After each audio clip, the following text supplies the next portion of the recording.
இன்னைக்கான கண்டென்ட்டுக்குள்ள போகலாம். ஸோ இன்னைக்கு நம்ம என்ன பார்க்க போறோம்னு பார்த்தீங்கன்னா, இன்னைக்கு நம்ம காணொலியில் எப்படி ஒரு யூடியூபுக்கான காணொலி எடுக்கிறதெல்லாம் பார்க்க போறோம். என்னடா நீ ஒரு கொஞ்சம் சப்ஸ்கிரைபர்ஸை வச்சுக்கிட்டு டிஎஸ்எல்ஆர் கேமரா எல்லாம் வச்சிருக்கேன்னு பார்க்குறீங்களா? ஐயோ டிஸ்பிளேலாம் உடஞ்சிருக்கு. ஸோ இந்த கேமரா வச்சு ஒன்றும் பண்ண முடியாது. ஸோ எப்படி ஒரு ப்ரொஃபஷனலான ஒரு வீடியோ எடுக்கிறதுனா இன்னைக்கான வீடியோவில் பார்க்க போகிறோம். ஒரு யூடியூப் சேனல் ஆரம்பிக்கும் போது உங்களுக்கு ரொம்ப முக்கியமாக இருக்க வேண்டிய ஒரு காணொலி எப்படி எடுக்கிறதுன்னு தெரியாது. ஸோ காணொலி மட்டும் இல்லை, அடுத்த எடிட்டிங் தம்ப்நெயில் எப்படிலாம் எடுக்கிறது அடுத்தடுத்த வீடியோவில் பார்க்கலாம். ஃபர்ஸ்ட் இன்னைக்கு நம்ம ஒரு வீடியோ எப்படி எடுக்கிறதுன்னு பார்க்கலாம். உங்களுக்கு இப்படி ஒரு டிஎஸ்எல்ஆரோ இல்லாட்டி ஒரு ஆக்ஷன் கேமராவோ இல்லாட்டி இப்படி ஒரு சின்ன கேமராவோ தேவையே கிடையாது. இது அப்படியே ஒதுக்கி வச்சுட்டு மறந்துடுங்க. உங்களுக்கு தேவையானது உங்ககிட்ட இருக்கிற ஒரே ஒரு மொபைல். உங்ககிட்ட இருக்கோ இல்லை உங்கள் சொந்தக்கார யார்கிட்ட இருக்கிற ஒரு மொபைல் இருந்தால் காணும். உங்கள்கிட்ட இவ்வளோ பெரிய மொபைல் இருந்தால் கூட இவ்வளோ பெருசு இருக்குன்னு பிரச்சனையே கிடையாது. சின்ன இருந்தால் கூட பிரச்சனை இல்லை. ஸோ இந்த மொபைலை வச்சு தான் இப்படி ஒரு ப்ரொஃபஷ்னலான வீடியோ எடுக்கிறது பார்க்க போகிறோம். ஸோ வாங்க இன்னைக்கான வீடியோக்குள்ள எப்படி வீடியோ எடுக்கிறது பார்க்கலாம். கைஸ் பார்த்தீங்கன்னா இப்படி ஒரு ப்ரொஃபஷ்னல் வீடியோ எடுக்கலாம்னு உங்களுக்கு சொன்னனால முதலாவது நீங்கள் செய்ய வேண்டியது இப்படி ஒரு அடைச்சிருக்கிற ரூமில் முதலாவது இருந்து வீடியோ எடுக்கணும். முதலாவது இந்த ஒரு ஜன்னலையும் இந்த கதவையும் முதலாவது திறங்கணும். அப்போ தான் இந்த வீடியோவில் உங்களுக்கு இருக்கிற மாதிரி பெருசாக எக்கோ அடிக்காது. அதுக்கப்புறம் பார்த்தீங்கன்னா உங்களுக்கு இந்த மாதிரி ஒரு மங்கலான ஃபேஸ் கிடைக்கும். இப்போ பாருங்க, இந்த ரூமுக்குள்ளே இருக்கிறதுக்கு நம்ம சன்லைட்டில் இருக்கிறதுக்கு அவ்வளோ வித்தியாசம் வர போகுது. இப்போ பாருங்க, சன்லைட்டில் எவ்வளோ நல்ல இந்த வீடியோ குவாலிட்டி இருக்குது. ஸோ பார்த்தீங்களா, நான் வேறு கேமரா மாற்றவே இல்லை, அதே ஃபோன் தான், அதே குவாலிட்டி தான். பாருங்க, ஒரு பேக்ரவுண்டும் இந்த சன்லைட்டும் படும்போது நம்மளோட கேமரா எப்படி வேலை செய்யுது. ஸோ இதான் முதலாவது.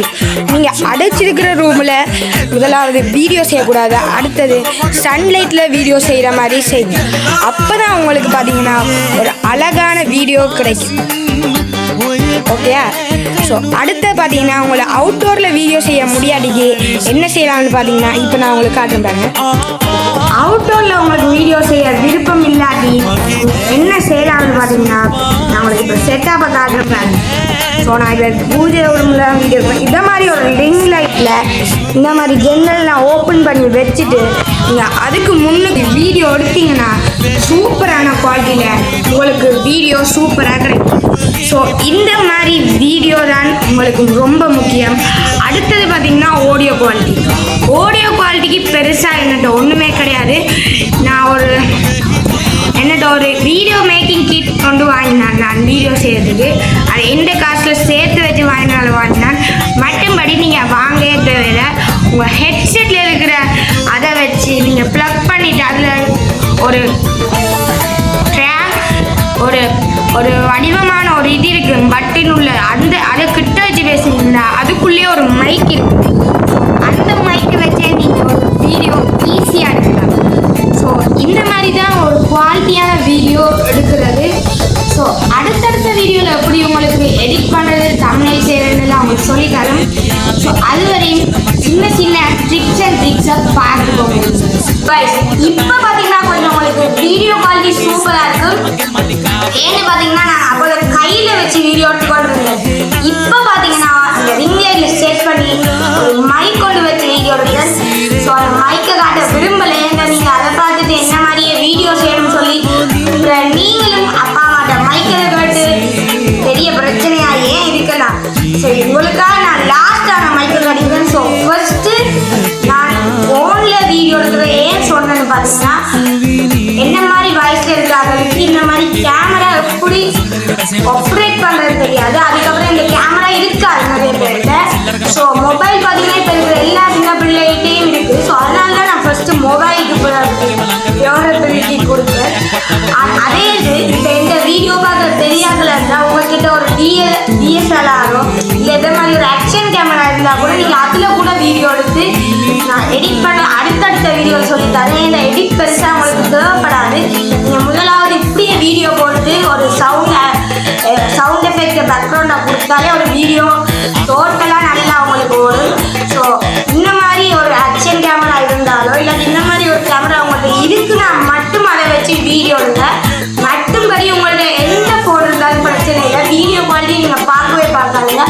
விடாமுயற்சி விஸ்வரூபவதி. ஸோ விடாமுயற்சியாக நீங்கள் பார்த்தீங்கன்னா ஒரு ஃபோனில் வீடியோ எடுத்து போட்டாலே அது சூப்பராக போகும். நான் ஒரு விடாமுயற்சியே இல்லாதவன், ஒவ்வொரு நாளுமே வீடியோ போடல. சரி, அதை விடுங்க. ஸோ ஏன் நான் சின்ன பிள்ளைகளுக்கு டிஎஸ்எல்ஆர் சொல்ல மாட்டேன்னா எவ்வளோ மெக்கானிசம் இருக்குது. எனக்கு யாராச்சும் இதுவே தெரியாது.